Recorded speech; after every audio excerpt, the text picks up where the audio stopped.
Bagyong Ophel nanalasa sa Hilagang Luzon. Kabi-kabilang pinsala ang naitala. Nakatutok si Glam Caligdan Dizon. Kasabay ng malakas na ulan.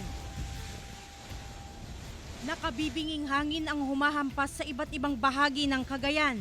Sa pananalasa ng Bagyong Ophel na naging super typhoon kahapon, naglandfall ito sa bayan ng Baggao. Isang paaralan ang nagtamo ng matinding pinsala. Nagkalat ang mga yero, ilang pader ang nawasak at nakalbo ang ilang puno sa paligid.